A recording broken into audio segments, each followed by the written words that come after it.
Cercle Asie. Voilà une introduction de Dominique Jettray qui est le président du Cercle Asie et qui va nous présenter le cercle. Dominique, c'est à toi. Très bien, merci Maxime. Écoute, merci et je me joins à tes remerciements aux intervenants, à Quentin, Reiko Hasegawa et à Mathieu Golen. C'est vraiment une très très bonne idée. Je pense que c'est quelque chose de très intéressant et je pense que ça va intéresser beaucoup de monde parmi les membres du Cercle Asie. Le Cercle Asie, en fait, certains m'ont posé des questions et ont du mal à comprendre avec les sections. C'est une entité, comme c'est le nom maintenant que l'on donne à toutes les entités section à Sciences Po Alumni et la section en fait repose sur une circonscription géographique, repose sur une base géographique. Vous avez la section soit par ville, soit par pays, mais c'est une section géographique qui repose sur une circonscription géographique. Le cercle est basé à Paris et regroupe, en ce qui concerne le cercle Asie, mais c'est pareil pour le cercle Afrique ou pour le cercle États-Unis, regroupe tous les gens où qu'ils soient, tous les alumni où qu'ils soient dans le monde et qui sont intéressés à quelque titre que ce soit à titre personnel, professionnel, culturel, par la zone géographique en question. Donc, en ce qui nous concerne au Cercle Asie, nous regroupons tous les alumni où qu'ils soient. En Asie, évidemment, il y en a beaucoup, mais pas seulement en Asie, y compris en France ou ailleurs, en Europe, en Amérique, qui s'intéressent à l'Asie. Voilà, et nous avons comme vocation d'organiser une manifestation, on va dire, toutes les 6-8 semaines, selon le contexte sanitaire, selon le contexte des vacances, parce que ça compte également. Donc, nous essayons d'organiser des manifestations récurrentes sur différents sujets culturels, politiques, géostratégiques sur l'Asie. Voilà, l'adhésion est gratuite, elle est pour tous les alumni et elle est très facile à faire en se basant sur le website. Donc, je remercie la plupart des gens qui sont là sont déjà membres du Cercle Asie, mais si vous avez des connaissances, des gens autour de vous qui vous demandent ce que c'est le Cercle Asie et comment adhérer, c'est très simple sur le website de l'association qui est en français et en anglais. Vous pouvez adhérer sans aucune difficulté. Et bien sûr, si vous payez la cotisation des alumni, c'est mieux. Mais si vous ne la payez pas, vous êtes quand même les bienvenus et vous pouvez adhérer au cercle sans être cotisant. Voilà, j'ai déjà trop parlé. Merci mille fois encore aux intervenants. Bien évidemment, merci à l'équipe de Sciences Po Alumni, Alessandra qui assure derrière le back-office, la technique et tout, pour nous permettre de faire cette manifestation. Et merci à vous tous qui prenez sur votre pause déjeuner à Paris et sur votre soirée en Asie pour nous suivre. Merci à vous. Merci Dominique. Je vous propose, Reiko, Mathieu et Quentin, de vous présenter succinctement afin que nous ayons un petit peu un panel. Reiko, est-ce que vous voulez commencer? Oui, bonjour, je m'appelle Reiko Hasegawa. En ce moment, alors j'ai le parcours un peu diverses, je dirais. Je n'étais pas chercheuse toujours, mais donc j'ai commencé ma carrière avec le sphère humanitaire. Donc, notamment, j'ai travaillé avec les hauts commissariats pour les réfugiés, donc de ACR. Et après, donc, j'ai travaillé sur la question de catastrophe nucléaire de Fukushima depuis quand l'accident est arrivé en 2011. Et donc, j'ai travaillé aussi comme chercheuse aussi rattachée au Media Lab Sciences Po. Et en ce moment, je fais ma thèse, donc je fais l'inverse. Donc maintenant, je fais ma thèse sur la protection de la population suite catastrophe nucléaire en droit de l'environnement. Voilà. Mathieu? Oui, bonjour. Alors, je m'appelle Mathieu Golen. J'ai vécu au Japon pendant 6 ans. 1 an quand j'étais en échange et puis 5 ans comme journaliste indépendant. J'étais à Tokyo de 2011 à 2016 et c'est à ce moment-là que j'ai beaucoup travaillé, entre autres, mais surtout sur l'accident de Fukushima. J'avais une connaissance un petit peu de l'industrie nucléaire japonaise avant, parce que j'avais fait mon mémoire de recherche à Sciences Po Paris dessus. Et en 2016, j'ai sorti un livre qui rassemblait un petit peu toutes mes recherches sur cet accident en le replaçant dans le contexte historique du nucléaire militaire, du nucléaire civil dans ce pays. Et par la suite, j'ai entamé une thèse que je viens de soutenir l'année dernière, toujours sur l'accident de Fukushima, ou plutôt sur l'interprétation que font certains scientifiques japonais de l'accident de Fukushima. Et notamment le fait qu'ils replacent dans une série d'analogies avec d'autres événements de désastre sur un temps très long. Donc, qui était une thèse d'orientation beaucoup plus épistémologique. Et depuis, je continue des recherches sur Fukushima, sur le nucléaire. Je suis chercheur associé au Mitate Lab Post-Fukushima Studies, qui est une équipe de recherche internationale sur l'accident de Fukushima et qui dépend du CNRF. Quentin? Bonjour à tous, je m'appelle Quentin Gassia et je suis un alumni du coup de 2016. Ça fait des années maintenant que je suis passionné par le Japon et la culture japonaise, et quand on s'intéresse à l'histoire du Japon, en fait, on tombe tout de suite évidemment sur la bombe et sur Hiroshima et Nagasaki. Et quand on s'intéresse du coup à la culture, que ce soit les livres, les films ou les mangas, on s'aperçoit que le traumatisme de la bombe est partout. Et en fait, j'ai commencé du coup à m'intéresser spécifiquement au nucléaire et à l'impact qu'il avait dans la culture par ce biais-là.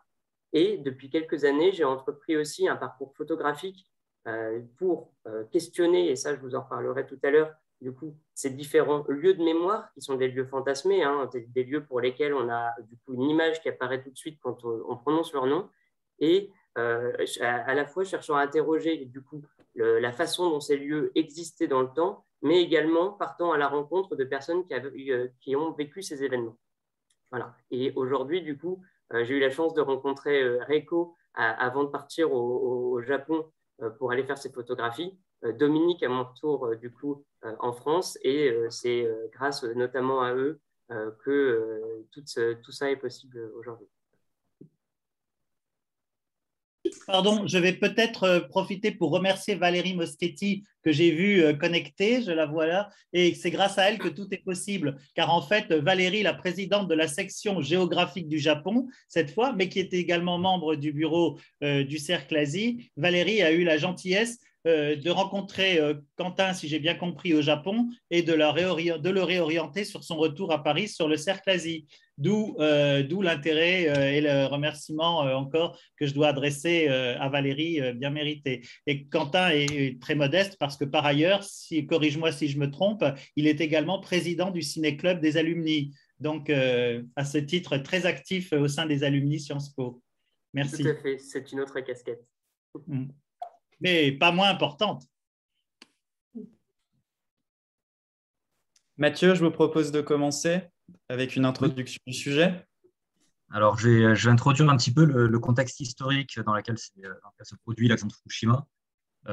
Fukushima, c'est dans un pays qui est le troisième producteur d'énergie nucléaire au monde après les États-Unis et la France. Mais c'est aussi un pays qui a connu le feu nucléaire par 2 fois, avec la bombe atomique d'Hiroshima et Nagasaki. Donc, je vais insister ici sur ce paradoxe d'un pays, d'un peuple qui a connu le feu nucléaire et qui, en même temps, s'est engagé très rapidement dans le développement du nucléaire civil, et expliquer peut-être ce paradoxe et ce rapport ambivalent qu'ont les Japonais à l'atome. On peut aller sur la slide suivante. Donc, d'abord, il y a effectivement, c'est assez connu, un traumatisme assez fort avec Hiroshima et Nagasaki. Je ne vais pas revenir sur ces bombardements atomiques, c'est connu, juste rappeler un nombre de morts assez conséquent, au moins 140 000 morts pour Hiroshima, au moins 60 000 morts pour Nagasaki, et surtout, et c'est ce qui fait la spécificité, des effets de radiation sur le très long terme qu'on connaît mal à l'époque.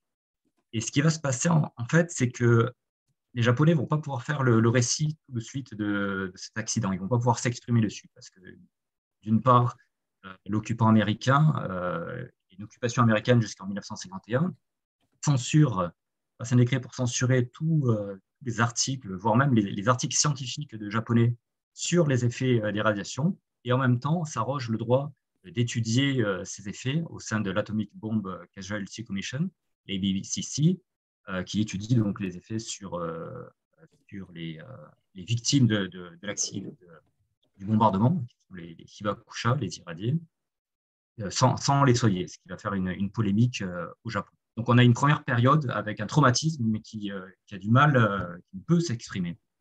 On peut aller sur la slide suivante parce qu'il y a quelque chose d'autre qui se produit en 1954.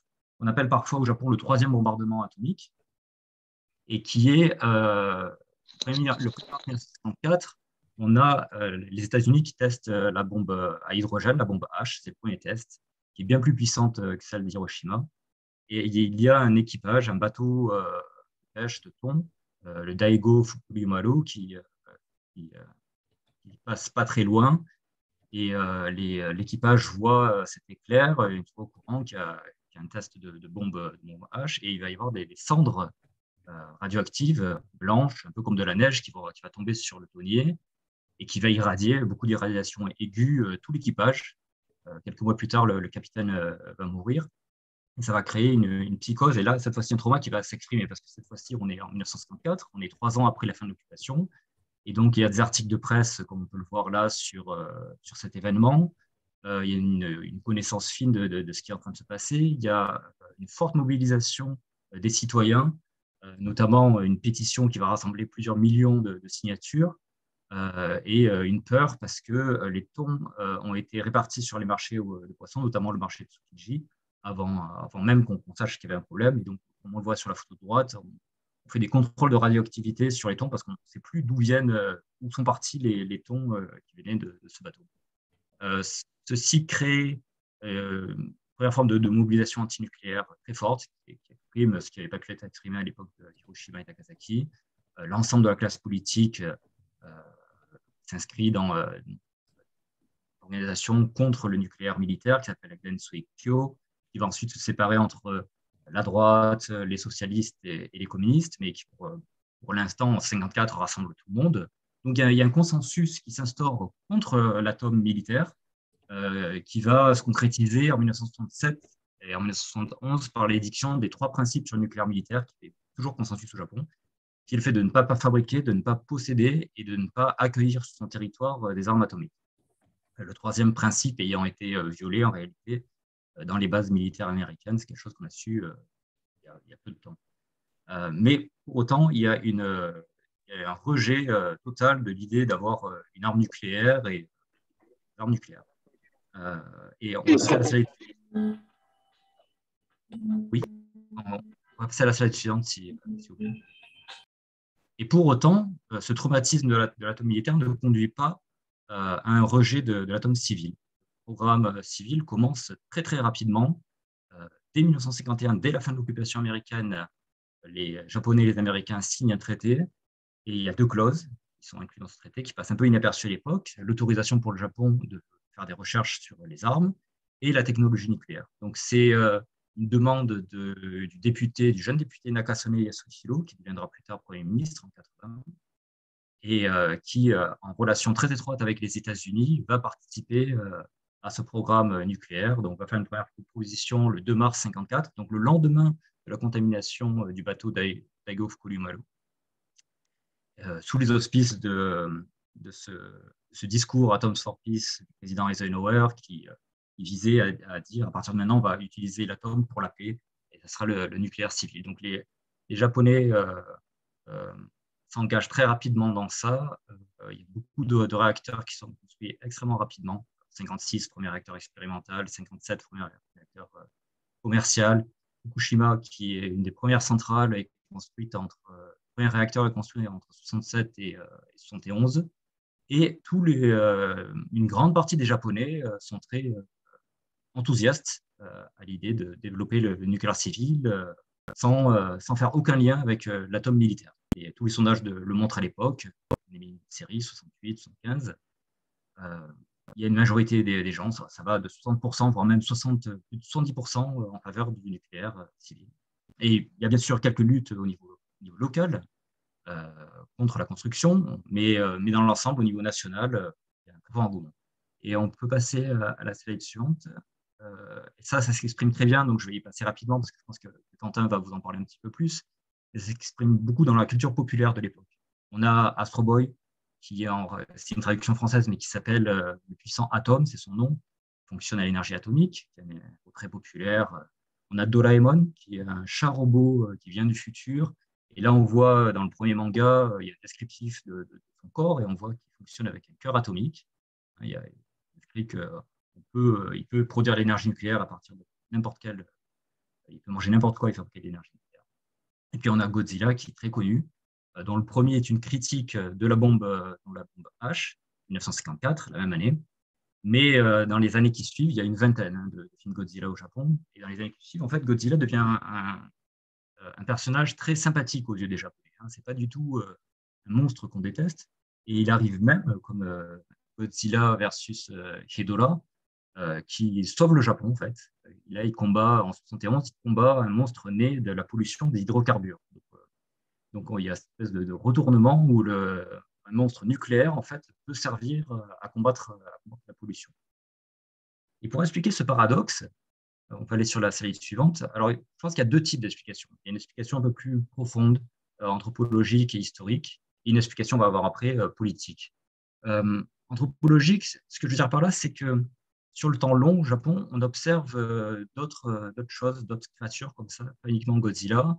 On a le Namazu, par exemple, qui est le silure géant, poisson-chat géant qui serait sous l'archipel et qui, quand il est en colère, quand il s'énerve, provoque des tremblements de terre dans l'archipel. Et puis, le Kashima, qui est un dieu, pose une pierre dessus, le calme, et puis de temps en temps, ça recommence. Et l'image qu'ont les Japonais du Namazu n'est pas forcément malveillante. C'est vrai qu'ils ont une image plutôt assez bienveillante ou en tout cas ambivalente. Là, on voit une représentation à l'époque d'Edo. Il y a énormément de représentations du Namazu à l'époque d'Edo, où le dieu Daikokuten, qui symbolise un peu la fortune, distribue de la richesse aux pauvres après en subjuguant le Namazu. Parfois, c'est le Namazu lui-même qui distribue la richesse. On a eu certaines instances où on le voit étrangler des riches et rééquilibrer. Ça participe d'une idée d'un temps cyclique au Japon où le désastre amènerait à la suite une réparation du monde. Ça s'appelle le Yo-Naoshi. On a aussi, je vais passer très vite sur ça parce que je ne vais pas pouvoir le développer, mais on a un rapport à l'étranger qui est assez particulier, qui est fait d'ouverture, de période de fermeture, et qui s'accompagne d'une idée de sentiment d'infériorité et de supériorité par rapport à l'étranger. Quand on a une défaite, on va avoir tendance à essayer de s'ouvrir à celui qui semble supérieur, faire la même chose, et une fois qu'on a acquis... concrètement, on peut dire que le nucléaire civil a permis d'exorciser la défaite de la Seconde Guerre mondiale et du traumatisme des bombardements atomiques d'Hiroshima et Nagasaki. Et enfin, je dirais que cette censure des traumas d'Hiroshima et Nagasaki par l'occupant américain n'a pas permis en fait d'avoir une représentation tout attachée de la catastrophe, du bombardement. Et en fait, dans un trauma, il y a toujours deux phases. Il y a la phase où on somatise, la phase inconsciente, et il y a la phase où on met en récit ce qui permet de réellement prendre conscience de ce trauma. Et donc, on a dans un premier temps une représentation de cet accident qui n'arrive pas exactement. Et ça laisse libre cours, en fait, à des années de censure, laisse libre cours, en fait, à une promotion très, très forte du nucléaire civil. Et ça, c'est la seconde explication. On peut aller sur la slide suivante. La seconde explication, c'est qu'il y a eu une promotion quand même très importante au Japon du nucléaire civil pour le faire accepter par la population. Ça commence dès le début, dès 1956. Pardon ? Je continue. Ça commence dès 1956. On a la commission d'énergie atomique qui est mise en place et dont le président, en fait, est Shoiki Matsutaro, qui a plusieurs casquettes, qui a été criminel de guerre pendant la guerre, qui était ancien chef du renseignement, ça je ne vais pas revenir dessus, mais qui surtout est, dans les années 50, le patron de presse du plus grand quotidien japonais, le Yomiuri Shimbun, qui est aussi le plus grand quotidien au monde, qui a une influence énorme, qui est aussi le patron, je ne l'ai pas écrit ici, mais Nippon TV, qui va diffuser Astro Boy. Donc, c'est un magnat de la presse qui a énormément de pouvoir et qui a cette double casquette d'être aussi président de la commission à l'énergie atomique. Ce qui conduit au fait qu'en 1955, le Yomiuri Shimbun va diffuser une série de reportages qui s'appelait « On a enfin pu saisir le soleil ». et qui était une promotion, une explication de ce que qu'était l'énergie nucléaire et sa promotion. Et aussi, en 1956, avec l'aide de United States Information Service, qui est un département de la CIA, de propagande, on organise une très grande conférence sur les atomes de la paix à Tokyo pour en faire la promotion. Et cette conférence va ensuite devenir itinérante, va passer dans toutes les villes du Japon, y compris la ville d'Hiroshima. Il faudra quand même négocier avec des antinucléaires, mais il y aura, dans ces années 50, à peine 10 ans après les bombardements, cette grande conférence. On a aussi, dans les années 70, au moment où on construit le plus de centrales nucléaires, les 3 lois sur l'électricité qui passent, qui permettent en fait, il y a des taxes, des subventions de l'État, du METI, d'arroser littéralement d'argent les préfectures qui acceptent d'avoir des centrales nucléaires. Il faut savoir que souvent, ce sont les préfectures les plus pauvres du Japon, ce sont des zones rurales, on croit un exode rural, donc il y a une aide aussi financière très forte. Et puis, la promotion, les publicités vont s'accroître dans les années 80, à un moment donné où là, par contre, le paradoxe s'estompe, on commence à avoir de plus en plus de contestations nucléaires. Et là, il y a toute une série on met en place la journée du nucléaire, par exemple, pour voir un poster en noir et blanc, là, où on joue un peu de manière provocante sur le fait que les Japonais, on disait qu'ils étaient allergiques à l'atome, à la kaku allergie. Et là, on a une sorte de jeu de mots sur ça, avec Enalogie, Allergie, qui est les Japonais qui seraient contre le nucléaire sont allergiques à l'énergie, avec ce poster qui fera scandale, avec une fille qui cache ses seins. Et puis ça continue avec diverses organisations qui vont être créées, qui ont pour but de faire de la promotion. Et dans les années 90 et 2000, on a énormément de publicité dans les journaux, à la télévision pour le nucléaire. C'était même des publi-reportages, ça m'est arrivé de voir des publi-reportages d'1 heure financés par l'industrie nucléaire. Donc il faut bien comprendre quand même que ce paradoxe n'en était pas tout à fait un et qu'il y avait quand même derrière beaucoup de promotion de cette énergie. Et on va passer à la slide suivante et je vais bientôt terminer. En fait, ce paradoxe ne va pas tenir longtemps parce que assez rapidement, des accidents se produisent. Donc d'abord, les accidents extérieurs, Three Mile Island et Tchernobyl, qui vont provoquer les premiers doutes sur l'énergie nucléaire au Japon. Mais surtout, on va observer de plus en plus d'incidents dès les années 70. Et là, j'ai marqué les principaux, ceux qui interviennent dans les années 90, qui sont quelque part à rebours, on pourrait presque dire un obviateur de l'accident de Fukushima.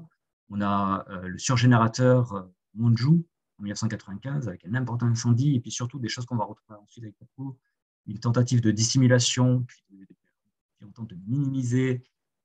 Cela se finit par un vice-directeur de la centrale qui se suicide après avoir révélé tout ça. On a Tokaimura, qui est le plus grave accident après Tchernobyl à l'époque, en 1999, qui est un accident de criticité dans une usine d'enrichissement d'uranium à Tokai, et où 3 ouvriers ont une mauvaise manipulation, 2 meurent en quelques mois d'irradiation aiguë, et on retrouve un peu avec Fukushima, avec des personnes qui sont confinées dans un rayon de, je crois, 2 km ou un petit peu plus, enfin, à 310 000 personnes qui sont confinées en tout cas. On a 200 qui sont contaminés. On voit la petite fille, ça rappelle aussi ce qu'on a vu à Fukushima. On a un contrôle de radioactivité sur les enfants, sur tous les habitants. Voilà. Et on a aussi d'autres accidents, en 2004, fuite de vapeur radioactive avec 4 morts chez les ouvriers de cette centrale, à Myanmar, et puis Kashiwazaki-Kariwa, qui est une centrale qui se trouve sur une faille sismique, qui est la plus grande centrale au monde de 7 réacteurs nucléaires, la plus puissante, et en 2007, et qui appartient à TEPCO, je précise, et qui en 2007, suite à un tremblement de terre, on voit un incident qui est non maîtrisé, qui s'éteindra de lui-même. Ça, c'est le directeur de la centrale de Fukushima Daiichi qui le révèle dans ses auditions, avec une fuite d'eau radioactive importante dans la mer du Japon. Et je vais finir avec une dernière slide pour dire que de cet amour, de cet enthousiasme pour le nucléaire civil, on en arrive petit à petit à une contestation de plus en plus forte. Là, je rappelle les grandes dates où un mouvement antinucléaire se structure. On a aussi des luttes locales qui font un peu d'écho au niveau national. On a celle de Kashimura sur laquelle j'ai travaillé. Kashimura, c'est au nord du Japon. C'est un complexe nucléaire qui concentre usine d'enrichissement d'uranium, centre de stockage de déchets nucléaires, usine de retraitement, de retraitement des déchets, donc dans l'ensemble du cycle du combustible. Et il y a de très, très importantes, à l'époque de sa construction, de très importantes contestations. On a une grande manifestation de 10 000 personnes chaque année à Omoli, près de cette manifestation qui se poursuit. En 1996, dans le village de Maki, on a le premier référendum anti-nucléaire de la ville qui conduit à l'annulation du projet de centrale nucléaire. Alors, ça ne fait pas jurisprudence, mais ça marque quand même. Et puis, on arrive dans les années 2000, et puis on arrive à Fukushima. Je ne vais pas rappeler l'accident de Fukushima et ce qui se passe ensuite, mais là, il y a une image qui le montre. Très importante manifestation de 2012 à 2013. Là, c'est le 29 juin 2012, c'est une des plus importantes. Les manifestants parlent de 150 000 personnes. J'y étais, je pense que sans doute un petit peu moins, mais il y avait quand même beaucoup de monde. On est devant le Kantei, devant la résidence du Premier ministre, c'est l'équivalent de l'Élysée. Et vous avez cette foule qui avance vers la résidence, la police qui est obligée de coller des bus les uns à côté des autres pour empêcher la foule d'arriver jusqu'à la résidence, avec pour but de ne plus de redémarrage de réacteurs nucléaires. À l'époque, tous les réacteurs étaient arrêtés. Et donc, je citais un petit peu des chiffres. Non, ça, par contre, j'en parlerai après. Est-ce qu'on peut revenir en arrière? En arrière, plutôt. Oui. Et juste pour finir, je voudrais rappeler, pour donner un petit peu des chiffres, une vision globale, le nucléaire, c'était 30% avant Fukushima, énergétique. Il y avait une volonté dans les années 70 d'aller jusqu'à 50%, qui a été revue à la baisse au début des années 2000 à 40%, précisément de ces contestations. On ne pouvait plus construire de nouvelles centrales dans les années 90 au Japon. C'est vrai que les réacteurs comme Kashiwa Kaliwa, les centrales comme Kashiwa Kaliwa sont agrandies, on n'a plus de réacteurs dans les mêmes centrales. Parce que plus aucune localité a accepté la construction de centrales nucléaires. Aujourd'hui, on n'a plus que 6% de nucléaire dans le mix énergétique. Il y a une forte volonté du gouvernement de relancer le nucléaire, mais ça ne passe pas très bien au niveau de la population, qui est, dans tous les sondages depuis 10 ans, à plus de 70% contre le redémarrage par nucléaire, et avec une volonté du METI d'avoir un mix entre 20 et 22% de nucléaire. Voilà. Et je vais terminer sur ça. Merci beaucoup. On va passer à la partie de Quentin Gassia, qui va nous parler de la place du nucléaire dans la culture japonaise. Et Mathieu a commencé un petit peu à en donner les grands principes. Tout à fait. Ouais. C'est à toi. Merci beaucoup. Donc, ce qui est intéressant, c'est que dans un premier temps, juste après les bombardements, en réalité, les commentaires sur Hiroshima et Nagasaki vont être des commentaires extérieurs, puisque pour le Japon, c'est la défaite, c'est la fin de la guerre. Et donc, finalement, les premiers regards qu'on va avoir sur la bombe atomique vont venir de l'étranger. Le premier, qui est une voix rare et dans un éditorial que vous connaissez peut-être, c'est Albert Camus dans les voix qui vont s'y opposer ou manifester quelque part leur peur et leur dégoût des bombardements qui viennent d'avoir lieu. Dans le 8 août 1945, Camus écrit un éditorial dans Combat et qui commence par le monde est ce qu'il est, c'est-à-dire peu de choses, et dans lequel il a cette phrase où il explique que désormais on sait que n'importe quelle ville d'importance moyenne peut être détruite par une bombe de la taille d'un ballon de football, ce qui est une voie très rare, puisqu'il faut imaginer que tous les journaux, on va dire dans le monde occidental, célèbrent quelque part la révolution scientifique que représente le nucléaire et que représente la bombe. Il faudra plus d'un an, en fait, pour avoir peut-être un témoignage, un premier témoignage sur ce qui s'est passé à Hiroshima côté américain, avec la publication, du coup, dans le New Yorker, le 31 août 1946, d'un très long texte qui deviendra un livre, qui connaîtra un énorme succès de John Hersey, qui s'appelle Hiroshima. C'est John Hersey qui, du coup, un journaliste du New Yorker qui se rend au printemps 1946 dans la ville et qui va enregistrer dans une forme de journalisme qui est très moderne pour l'époque, du coup, des témoignages de survivants.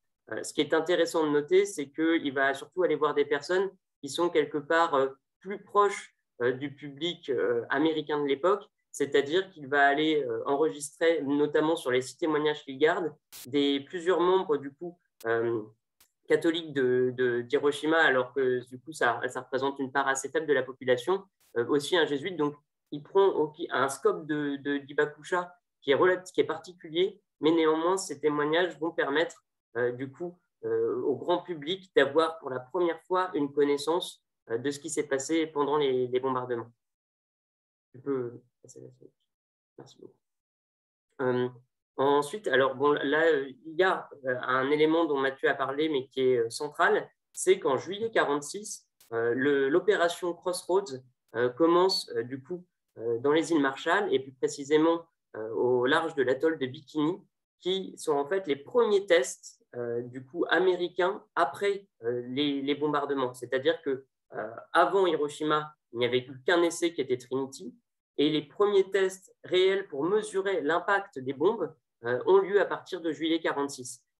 Comme du coup Mathieu le disait, on est à un moment donné particulier où la censure se resserre autour de ces sujets-là au Japon, et en parallèle, on développe l'image d'une énergie qui est extrêmement positive.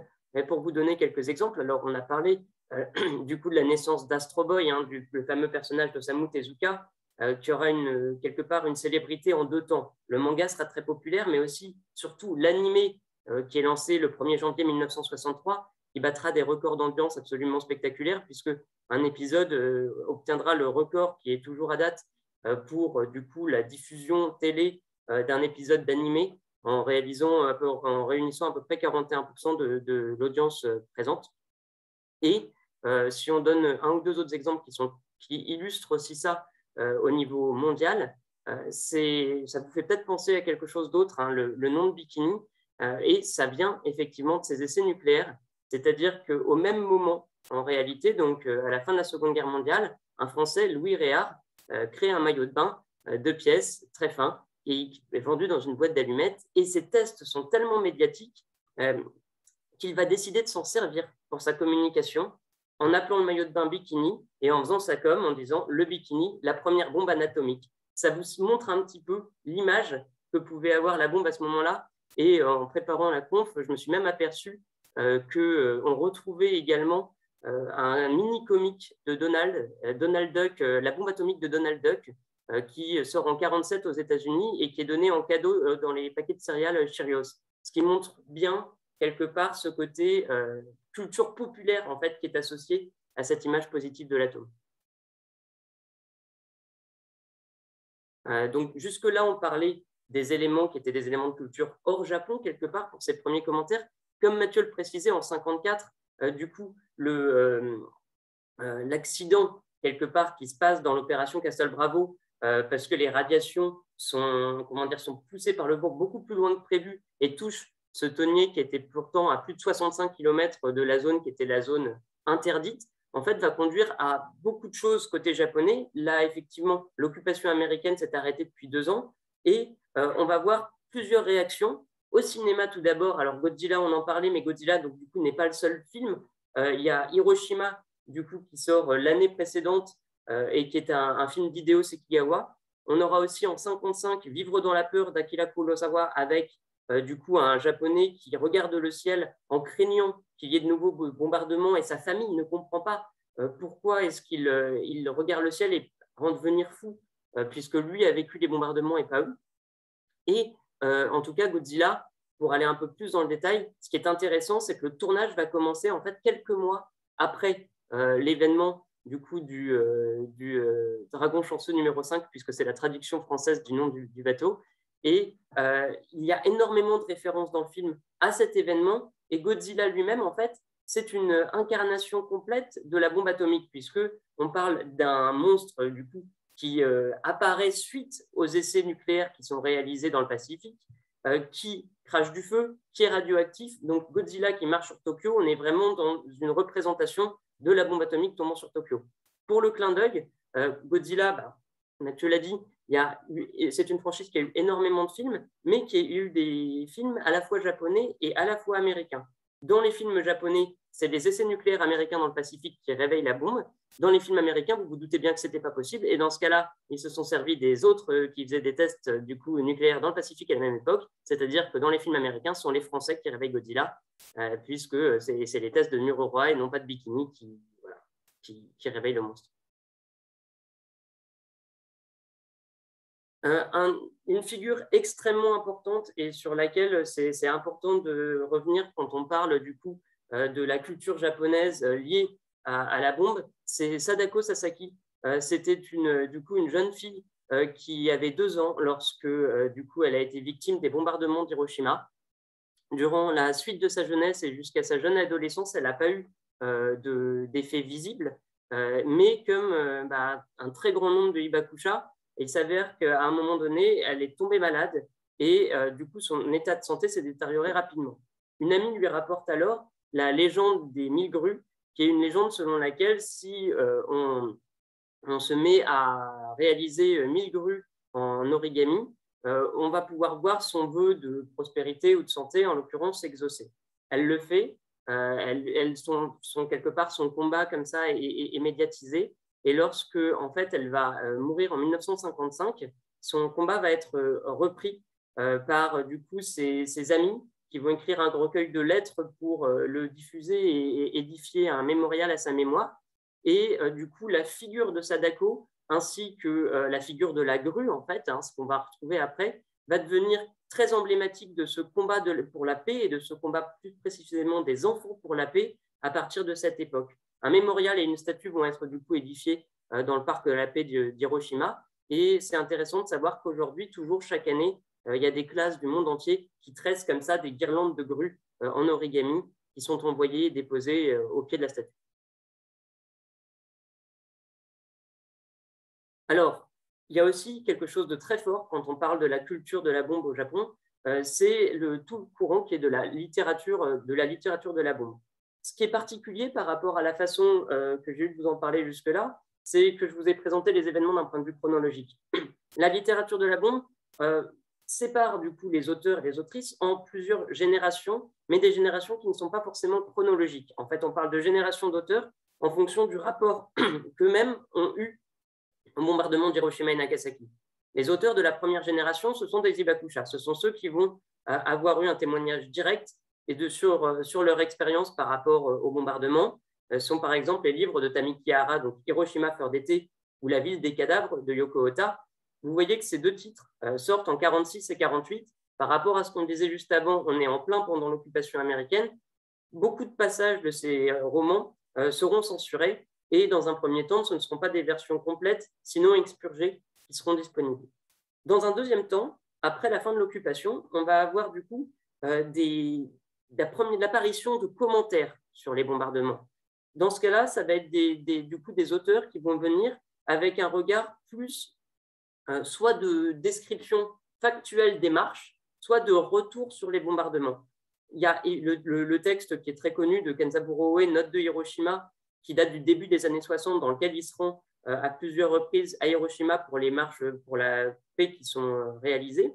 On a en écho, et c'est aussi intéressant à lire, le philosophe du coup Gunther Anders, qui a été pendant un temps le mari d'Hannah Arendt, qui lui est venu un petit peu plus tôt au Japon à la fin des années 50, en 58, et qui pareil commente ces marches et quelque part la formation de ces ligues et ces associations de hibakusha comme Idankyo, du coup, qui sont en train d'apparaître.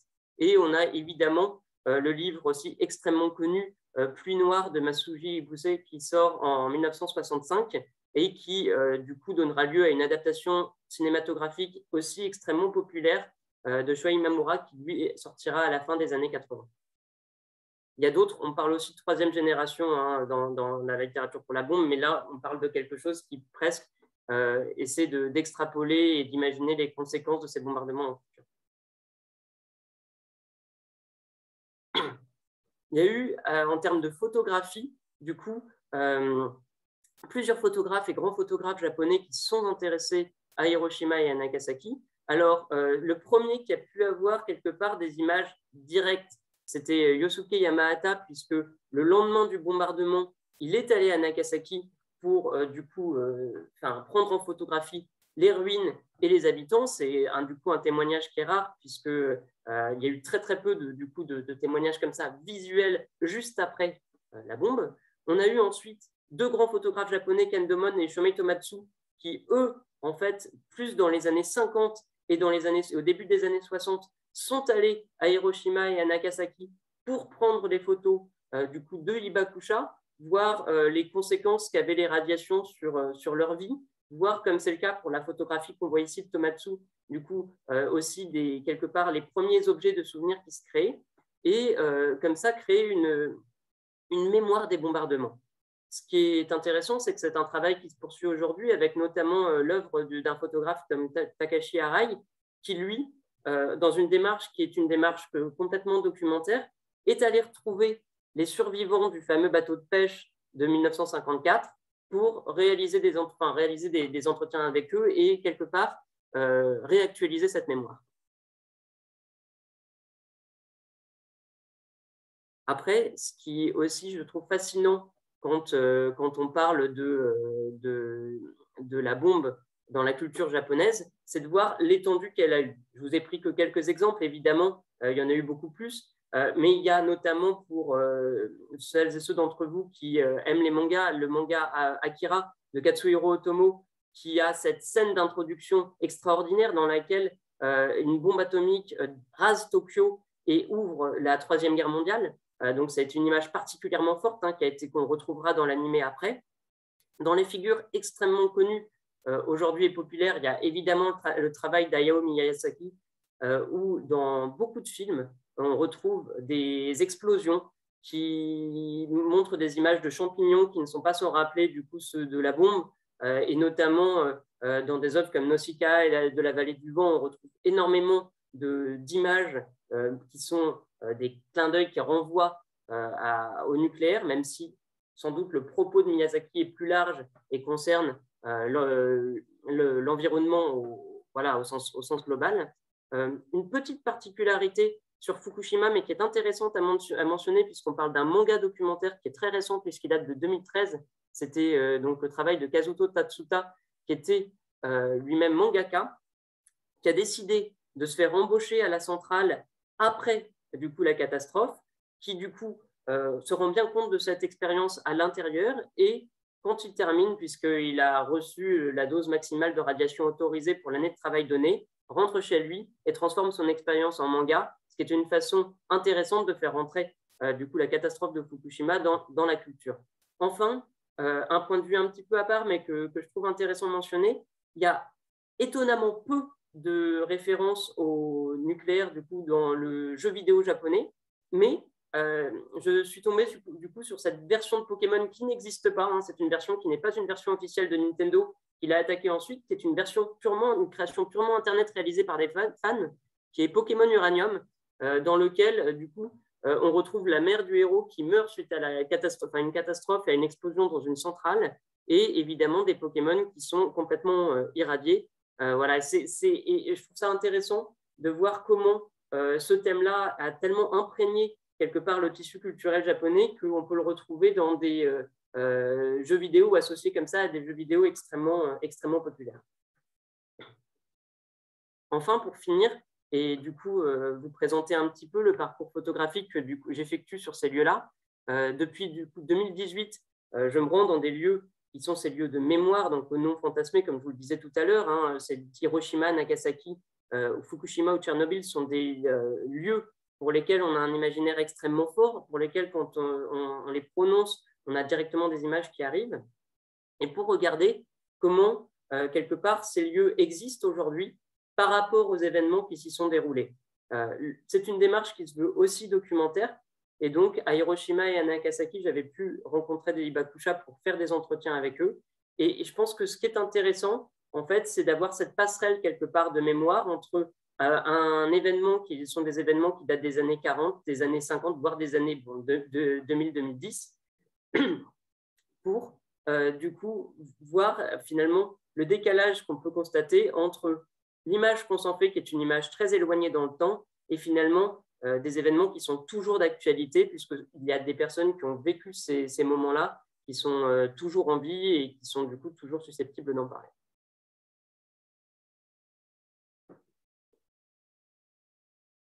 Merci Quentin. On va passer à la partie de Raiko, qui va nous parler de la société japonaise face à l'atome sur un angle plus social. Raiko, c'est à toi. Merci.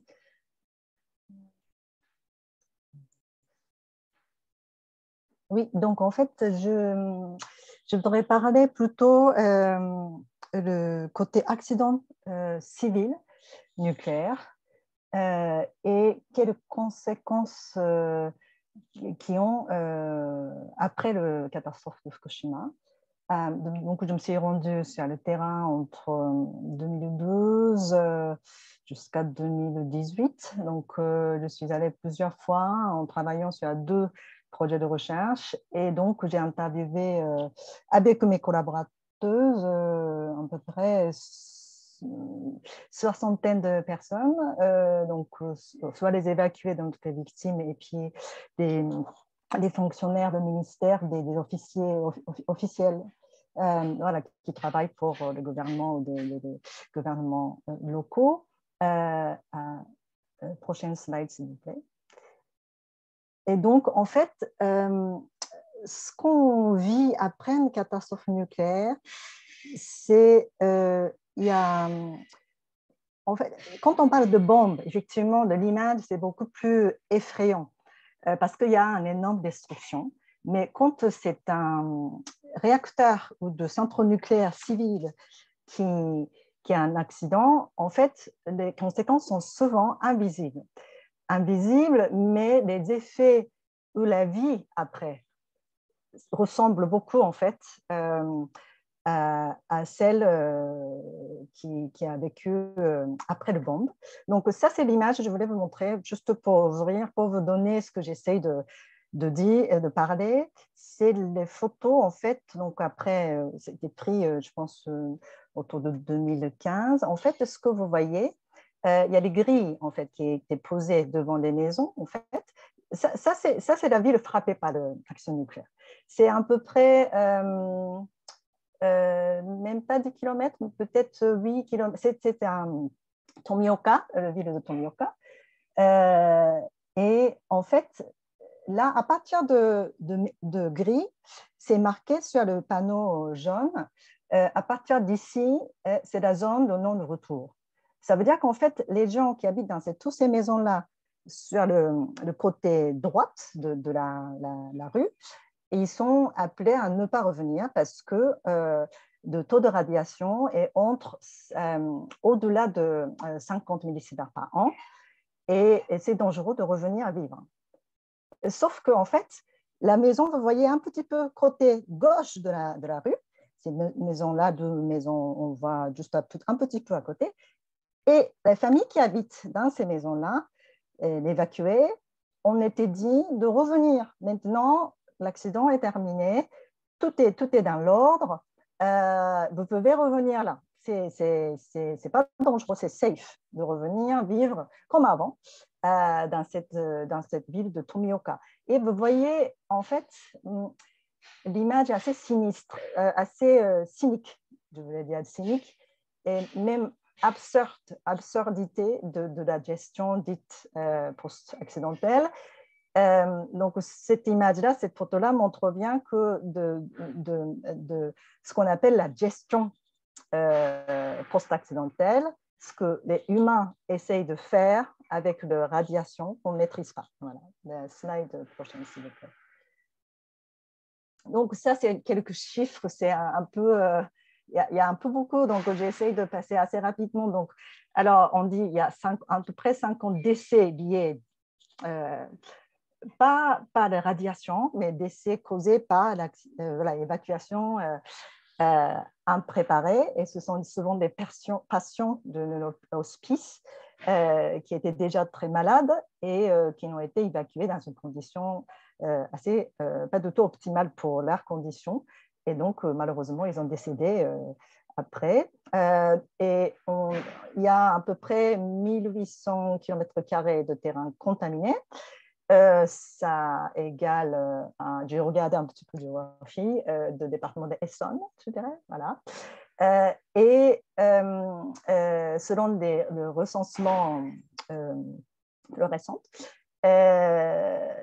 donc le département de Fukushima a perdu à peu près 115 000 personnes depuis l'accident et le coût d'accident est estimé à peu près 5 milliards d'euros. Cette estimation a été faite par le Japan Center for Economic Research. En fait, c'est un think tank assez sérieux qui est rattaché à Nikkei Shimbun, c'est l'équivalent de Les Échos en fait en France. Et l'IRSN, donc c'est l'Institut français de sûreté nucléaire, de radioprotection et de sûreté nucléaire.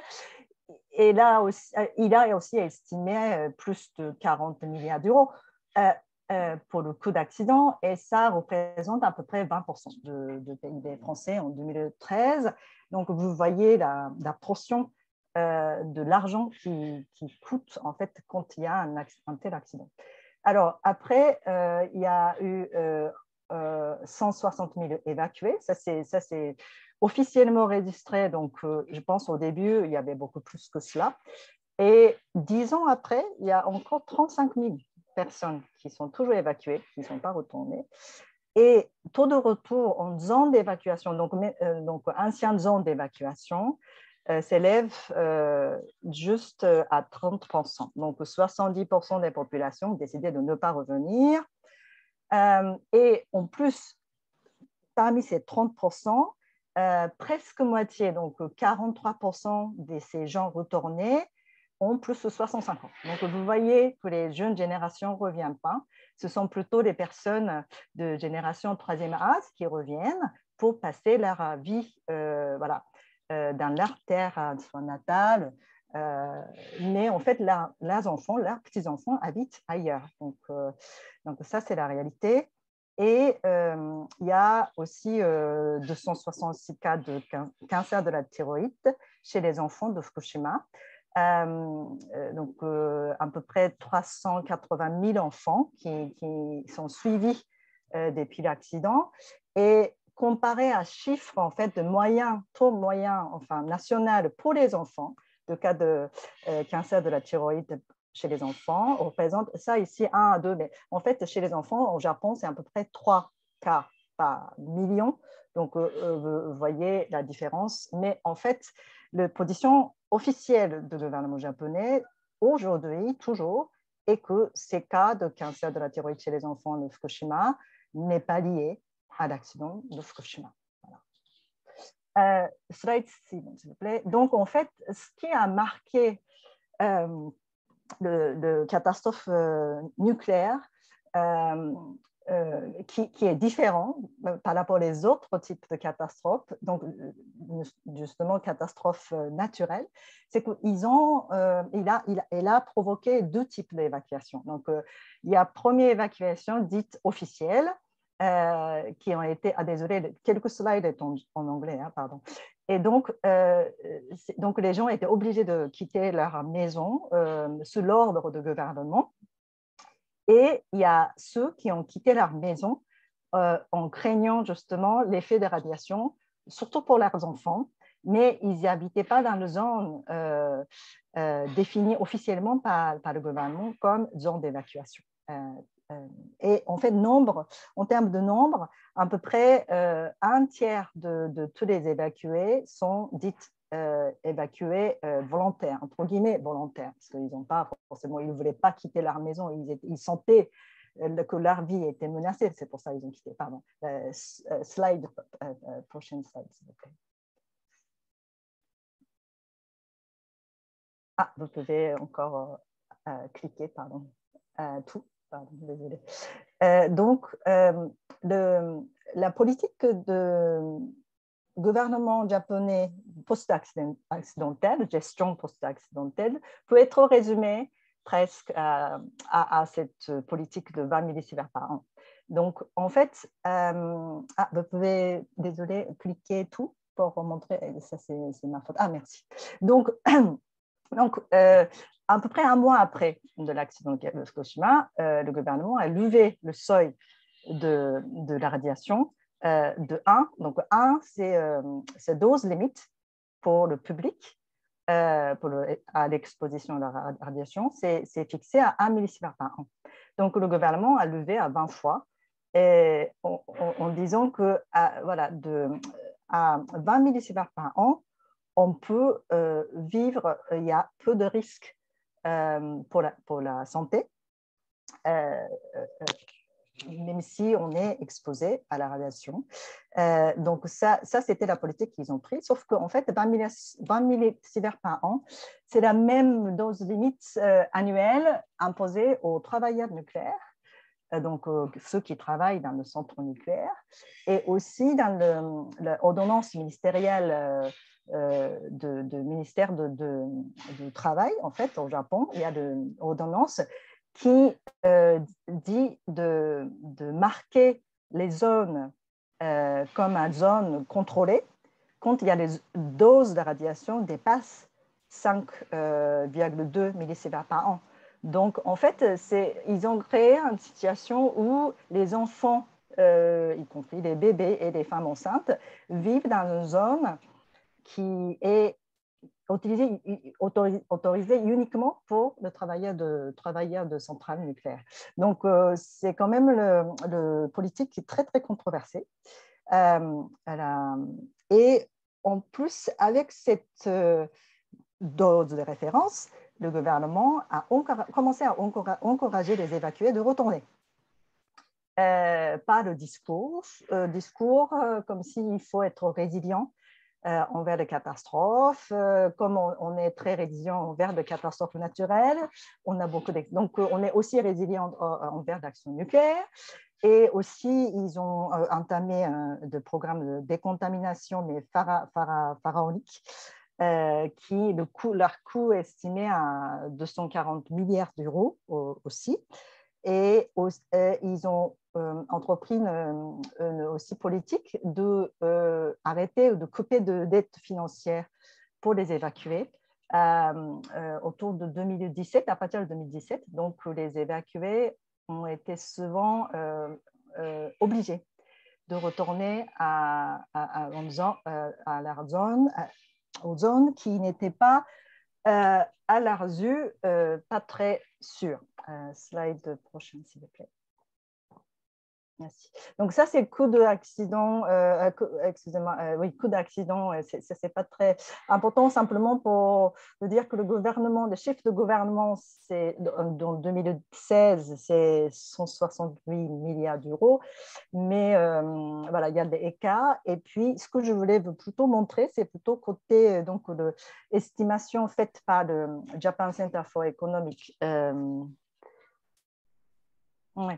Economic Research, en fait, le budget pour indemnisation pour la population est beaucoup plus petit par rapport effectivement au coût de décontamination.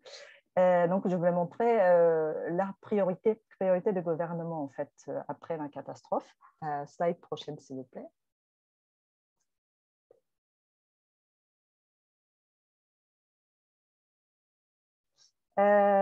Ouais. Donc, ça, c'est les conséquences. Je vais essayer d'aller rapide. Donc, ça, c'est les conséquences. Ça a créé beaucoup de divisions en fait, au sein de familles, des amis et des communautés sur la question de retour, justement. Et le sujet de radiation est devenu tabou parce que c'est le sujet qui divise, justement, les populations. Et surtout, ce qui est créé, c'est que zone, en fait, à l'endroit dehors de la zone d'évacuation officielle, aussi, ils ont créé cette division, mais entre ceux qui sont restés et ceux qui ont quitté la rue. Et souvent, le problème, c'est que comme le gouvernement a déclaré que c'était safe de vivre, ceux qui ont quitté leur maison ou de leur communauté on était regardés comme quelqu'un qui ont abandonné leur communauté, ou bien qui ont détruit, qui sont égoïstes et qui veulent juste se sauver et ils ne veulent pas combattre contre la radiation et la difficulté que la communauté entière essaye de faire face. Le prochain, s'il vous plaît. Eh bien, juste pour vous montrer cette zone officielle d'évacuation, donc ça, c'était décrété autour de 20 km autour du centre nucléaire. Donc, c'est l'image carte côté droite. vous voyez en fait un petit demi-cercle. Et ça, c'est de 20 km autour de Centrale. Et puis, il y a un petit bout qui sort un petit peu vers un nord-ouest. Et quand vous comparez cette image de 20 km à la vraie contamination par terre, enfin le sol, ça, comme ça, j'ai mis des traits, mais vous voyez qu'en fait, des contaminations, ça n'a pas beaucoup plus, au-delà de 20 km, mais très, très loin. Et prochain slide, s'il vous plaît.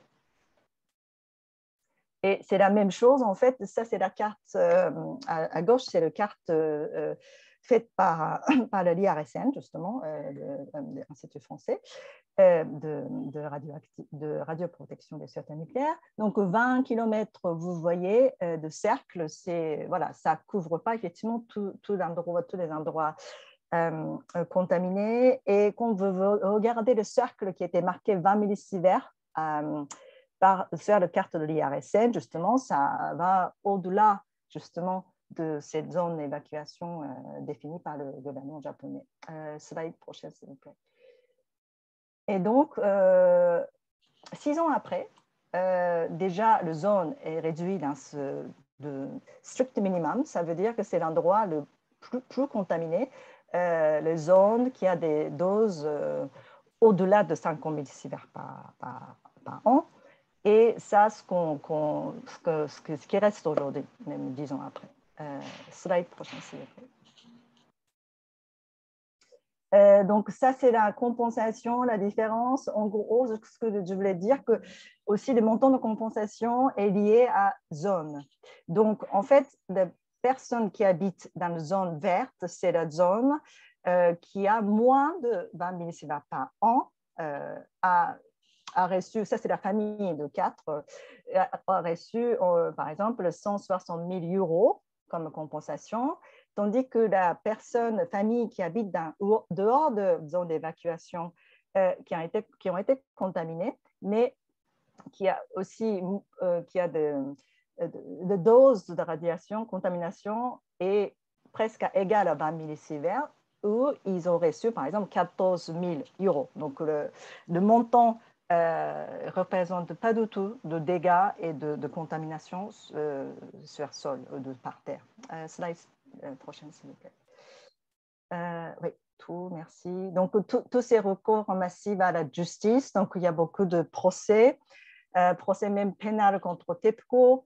Il y a aussi, plus récemment, il y a de procès portés par les 6 enfants atteints de cancer de la thyroïde contre TEPCO, c'est très récent. Mais juste signaler que, par exemple, il y a aussi un cas de leucémie parmi les travailleurs de nucléaire, clean-up workers, après la catastrophe. C'est quelqu'un qui a travaillé dans le centre de Fukushima. Et lui, il a développé une leucémie et ça a été reconnu comme c'était lié à son travail. Et lui, il a reçu une dose de 19,8 millisieverts et ça a été reconnu. Donc, vous voyez l'incohérence totale de politique qui a été installée. Donc, 20 millisieverts par an, c'est safe de revenir. Et qu'il y a un autre côté, il y a quelqu'un qui tombe malade, qui a eu de leucémie avec le dose reçue autour de 20 millisieverts. Et ça a été reconnu comme c'était lié, sa maladie était liée à l'accident de clean-up, son travail au central. La dernière, s'il vous plaît, slide. Oui, tout, excusez-moi. Et donc, je voulais juste conclure en disant que effectivement la gestion de catastrophes nucléaires était beaucoup critiquée par les instances internationales des droits de l'homme, droits humains. Et je voulais juste montrer quelques phrases qu'ils ont prononcées. Et justement, ils ont tous recommandé au gouvernement japonais de baisser ce seuil de dose de référence qui était fixé à 20 millisieverts à 1. Donc ça c'est la dose limite normalement, même en France, voilà, c'est le dose limite qui est dans la loi. Et en fait, aussi, leur message, leur recommandation, c'est toute cette gestion après catastrophe nucléaire doit se baser sur le principe de droit humain. Parce que ça veut dire que tout ce qui s'était passé, ce qui était mis en place par le gouvernement, n'était pas basé sur justement des droits humains. Et malheureusement, ce qu'on constate, c'est que ce n'est pas la première fois. En fait, même après la bombe de Hiroshima atomique, la gestion du gouvernement japonais était, même si cette bombe, c'est différent parce que comme ils ont été justement lancés par les États-Unis, mais la gestion des hibakusha, par exemple, mettre des zones pour mettre des critères pour reconnaître les victimes officielles et victimes non officielles, toutes ces gestions-là, ça a beaucoup de ressemblances. Donc, ça, c'est comment je veux terminer ma présentation.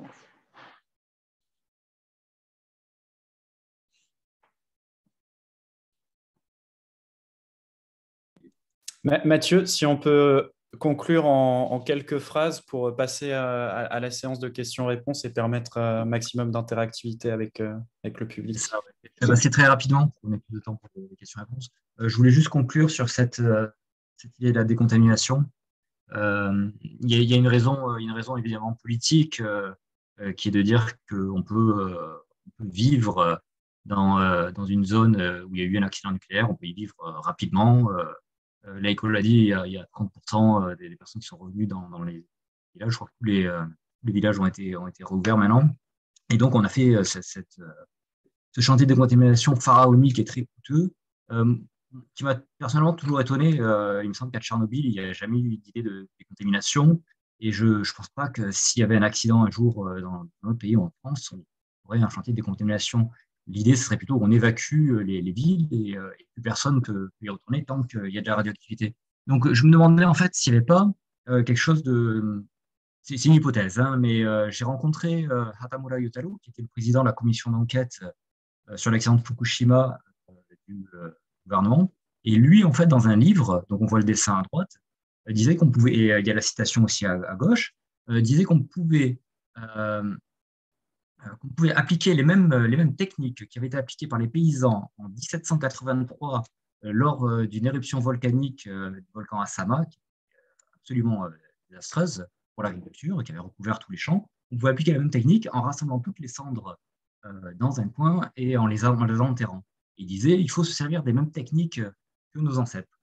Et je me dis qu'en fait, ici, il y a un problème au niveau peut-être de la résilience, une certaine résilience japonaise aussi, d'une habitude à faire face à des désastres de manière récurrente et d'une incompréhension. Alors, d'une incompréhension, il y a énormément de débats, il y a énormément de contestations, mais peut-être que dans l'inconscient, il y a cette idée qu'on peut, à chaque désastre, y compris un désastre nucléaire, repartir, redémarrer comme avant, faire une reconstruction du monde, comme j'en parlais tout à l'heure de cette question de Yonaoshi. Et que finalement, cette résilience japonaise a été un handicap ici, parce que la radioactivité, ce n'est pas une conséquence des astres habituels. Les cendres radioactives ne sont pas les cendres d'un volcan, et qu'il y aurait une forme, je le mets entre guillemets, d'oubli de tout ça. Je le mets entre guillemets parce que, bien évidemment, là, je parle d'inconscient, mais bien évidemment, ça fait un débat au Japon, cette idée de faire revenir les réfugiés du nucléaire, les réfugiés de Fukushima. Voilà, un petit peu pour ouvrir. Merci beaucoup à tous les trois. Peut-être une précision avant de conclure. Rappeler que Quentin, le travail photographique de Quentin est exposé dans une galerie à Paris. Donc Quentin, si tu veux un peu partager ce projet avec les participants, en tout cas, je crois qu'ils sont invités à une visite. Merci Maxime. Alors oui, c'est la page de publicité. Non, j'ai la chance que du coup, le projet dont je vous parlais tout à l'heure soit exposé avec la galerie Xenitia Nomade du coup pour une semaine. Ça commence demain jusqu'à mardi prochain. Voilà, dans le Marais, 13 rue de Saint-Onge. Je crois que de toute manière, il y a les événements, les informations qui sont mises sur le LinkedIn des alumni et vous pourrez tout à fait les retrouver. On pensait effectivement aussi organiser des visites guidées en petits groupes pour ceux qui seraient intéressés dimanche dans l'après-midi et lundi. Et j'aurai un grand plaisir à vous retrouver là-bas si vous avez l'occasion de passer sur la semaine qui vient, sachant que l'exposition regroupe à la fois des photographies, des longs extraits d'entretiens avec des hibakusha et également un court-métrage qui avait été réalisé au Japon à cette occasion.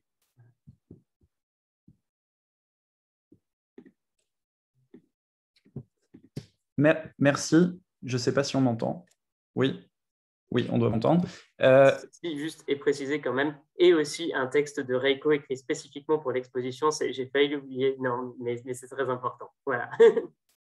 Super. Je vois que nous avons une question de Fabrice qui lève la main. Oui, bonjour, Fabrice Serra de Bruxelles. Merci d'abord pour cette approche croisée très riche et complémentaire. J'avais une question peut-être pour commencer, peut-être un petit peu polémique en tant que Sciences Po et en tant que, disons, participant intéressé par la politique. Voilà, vous avez présenté donc le nucléaire au Japon et aujourd'hui, finalement, l'opposition parfois assez limitée qui peut nous étonner, l'acceptation, disons, du nucléaire comme lié à plusieurs clauses. Donc, il y aurait un fatalisme japonais historique sur le long terme qui peut expliquer ça, des pratiques, des habitudes culturelles, une propagande politique qui a été développée. Vous avez montré là ces dessins animés ad hoc, manga ad hoc, pardon, développés pour ça. Mais finalement, est-ce qu'il n'y a pas un problème dans cette approche à rester focalisé en quelque sorte sur le nucléaire, sur une base historique et post-traumatique qui va faire que finalement ce nucléaire va être en quelque sorte discrédité. On va le documenter énormément sur le plan photographique, numérique, etc. Alors que peut-être pour de nombreux Japonais, cette relative acceptation est liée à un calcul et au fait que les alternatives sont relativement limitées pour le Japon, que depuis 2011 et depuis Fukushima, le charbon est redevenu roi, a explosé, que la pollution liée au charbon et le nombre de morts non documentées pour le coup, non suivies, liées à ces pollutions, évidemment, ne peut qu'exploser, et que du coup, évidemment, il y a une sorte de dissymétrie dans cette approche avec les autres composantes du mix énergétique japonais.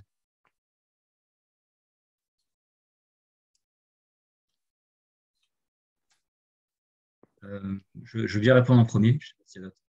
Oui, bien sûr. Déjà, je vais vous répondre sur cette idée qu'il y aurait une opposition limitée et qu'il y aurait un fatalisme.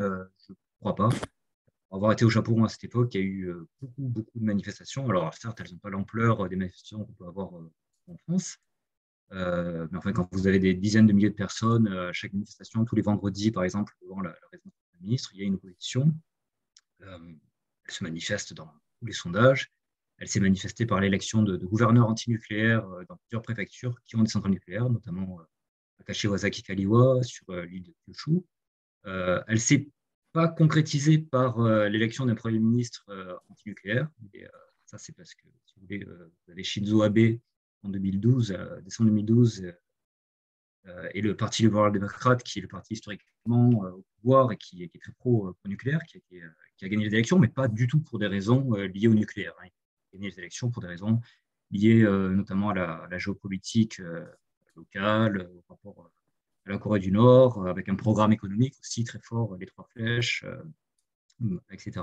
Donc, je ne pense pas qu'il y ait une opposition limitée. Elle s'exprime peut-être d'une manière un peu différente en Europe, mais il n'y a pas un ensemble de la population qui accepte sans rien dire le redémarrage des réacteurs nucléaires. Pour ce qui est du mix énergétique, vous avez raison, le charbon a été utilisé en compensation de cette baisse du nucléaire. Alors, il existait déjà avant, le nucléaire c'était 30% avant Fukushima, et l'objectif c'était d'aller jusqu'à 40%, mais comme je l'ai expliqué, c'était compliqué.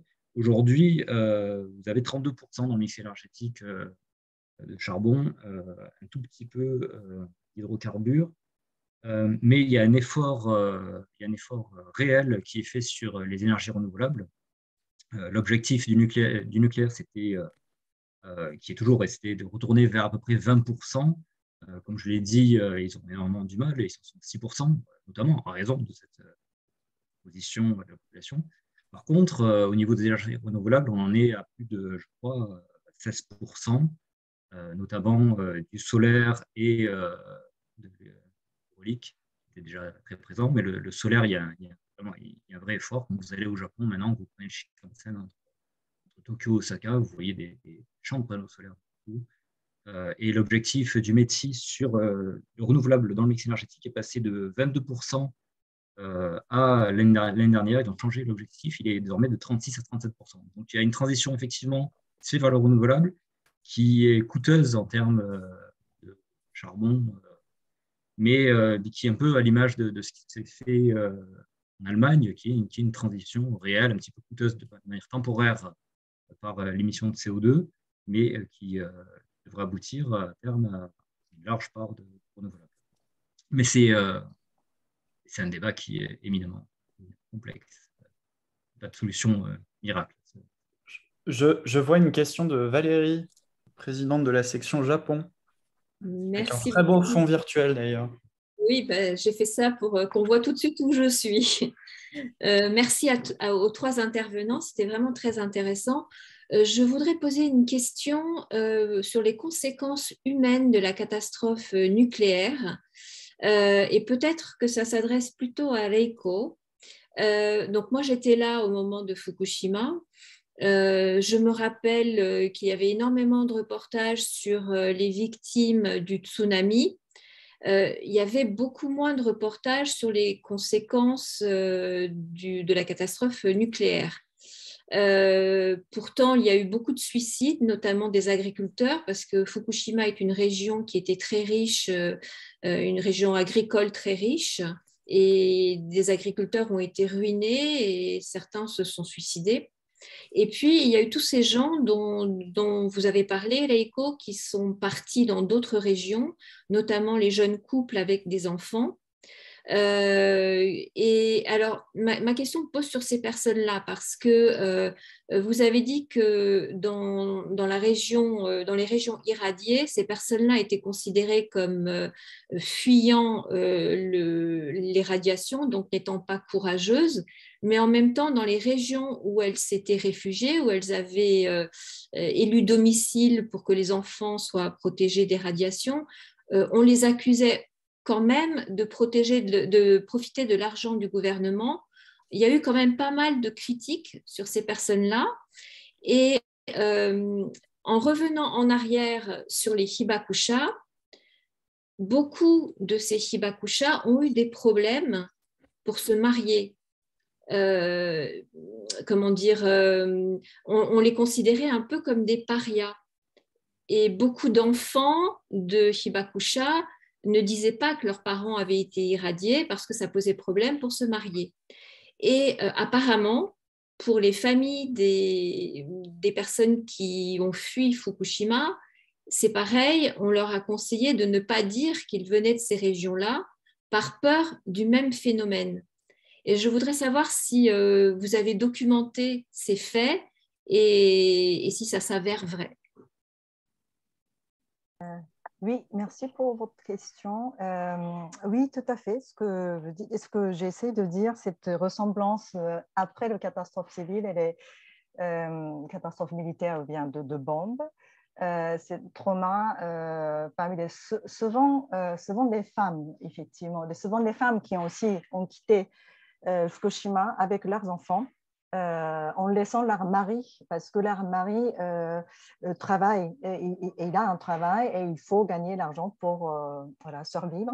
Donc souvent, ce sont des familles. Et puis, quand j'ai effectivement interviewé ces évacués ailleurs, dehors de Fukushima, et m'ont parlé exactement la même chose. Donc c'est tout à fait le témoignage que j'ai recueilli, c'est la même. Et que pour les filles, même il y a une fille avec maman, j'ai interviewé, c'était une lycéenne, peut-être elle avait 16 ans, 17 ans, elle m'a dit oui, de toute façon, je ne pourrais pas de toute façon se marier. Donc, c'est une adolescente, mais ils sont tout à fait conscients de ça et ils portent ce traumatisme, en fait. Et donc, il y a des ressemblances. Voilà.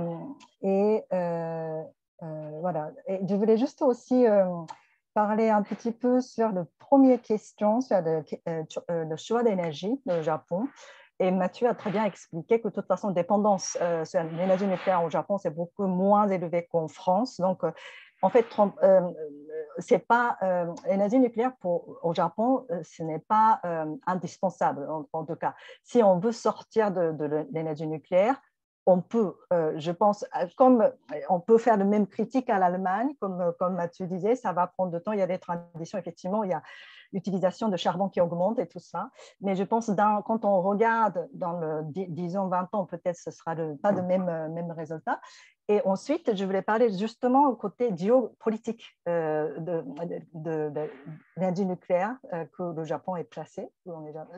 C'est qu'en fait, souvent, de gouvernements ou des hommes, des femmes, en tout cas des politiques, des élus, ils parlent aussi de défense nationale. Quand on parle de centrales nucléaires, donc c'est l'énergie nucléaire civile. Nous n'avons pas de nucléaire militaire au Japon, mais combien même c'est important pour le gouvernement japonais de maintenir l'énergie nucléaire civile parce que pour eux, ça fonctionne comme dissuasion, c'est ça, deterrence, contre notamment Corée du Nord. Donc, en fait, nous avons ce menace géopolitique et que le gouvernement japonais est bien conscient de ça. Et pour cela, même si avec l'opposition à l'énergie nucléaire, et que je pense que le peuple japonais, c'est vrai que c'est quand même réveillé avec l'accident nucléaire de Fukushima, et que même aujourd'hui, si on prend le sondage, 60% des populations sont contre, donc pour la sortie de l'énergie nucléaire. Mais le gouvernement essaie vraiment de s'accrocher à cela parce qu'ils ont aussi des côtés questions de sécurité nationale. Olivier? Non, ton micro n'est pas allumé. C'est bon là? Oui. Ouais, tu m'entends? Oui. Oui, alors justement, à propos de ce que disait Rico sur les aspects plus géopolitiques, est-ce que, alors que la Chine est le pays, je pense, qui construit le plus de centrales nucléaires en ce moment, notamment civiles, bien sûr, est-ce que ça génère une réaction particulière de la part des Japonais, une peur ou au contraire un besoin de se dire faut peut-être se réveiller, il ne faut pas se faire dépasser par les Chinois? Et est-ce que du coup, la politique chinoise influence la position du citoyen japonais lambda par rapport à cette question nucléaire? Peut-être Mathieu il est mieux placé, peut-être. J'aurais du mal à répondre. Mais par contre, ça me fait penser à autre chose. Ça serait plutôt le contraire, en fait, en réalité. Vous avez la France qui a vendu une usine de retraitement des déchets nucléaires au Japon, à Lokashimura, qui a aussi fait la même chose en Chine il y a de ça 4 ans. Et ça a été mal connu parce que c'est mal documenté, mais il y a eu des émeutes en fait dans la ville chinoise à l'époque pour accueillir cette usine de retraitement. Beaucoup de manifestations. Avec pour slogan on sait ce qui s'est passé à Hiroshima, on ne veut pas que ça se reproduise. Donc, il y a aussi en sens inverse des influences comme ça, et on sait peu de choses sur la construction de centrales nucléaires. On sait qu'il y a quand même des mouvements, alors de moins en moins parce que le régime chinois est de plus en plus censure et de plus en plus strict, mais et on sait qu'il y a eu par exemple sur cette idée d'une usine de retraitement, et d'ailleurs le projet a été abandonné. Je retrouve le nom. Pour ce qui est des Japonais, pareil que l'ECO, j'ai du mal à avoir des éléments sur ça. Je pense que mon sentiment, c'est qu'ils doivent regarder ça un peu de toute façon en général avec tout ce qui se produit en Chine, avec un regard, je ne sais pas, j'imagine avec un regard un petit peu inquiet. On a une pollution dans les villes japonaises, des fois, tout coup, je me sens une pollution qui vient de la Chine, des fois. Il y a des jours où tout ce qui vient de la Chine, qui est produit en Chine, est regardé avec un peu d'inquiétude. Mais je n'ai pas d'éléments pertinents pour répondre à votre question. De toute façon, notre relation avec la Chine est assez ambivalente, hein. On est très dépendant aussi sur l'économie chinoise, donc oui, il est assez ambivalente. Merci. S'il n'y a pas d'autres questions, on a beaucoup dépassé le temps qui était imparti, mais je vais proposer à Dominique peut-être de conclure en remerciant évidemment nos trois intervenants avec qui j'ai eu plaisir de travailler. Voilà, rejoignez surtout l'exposition de Quentin sur la prochaine semaine. Ça doit être un travail très intéressant. Je n'aurai pas la chance de le voir moi-même, mais voilà. Dominique? Oui, ben merci. Non, en fait, j'aurais pu conclure sans problème, Maxime. Ben, je vais remercier aussi tous les intervenants. C'était vraiment très intéressant. J'ai appris énormément de choses sur un sujet qui n'est pas très connu, où on croit savoir des choses et en fait, ben, c'est pas ce que l'on sait. Donc, merci infiniment. Merci à tous les gens du Cercle Asie qui se sont mobilisés. Je sais que Thibaut Ruinet également, qui est là, a beaucoup aidé, même s'il n'est pas encore au bureau, mais on espère l'accueillir bientôt au bureau selon ses disponibilités. Merci encore une fois à Valérie, à Quentin, aux orateurs.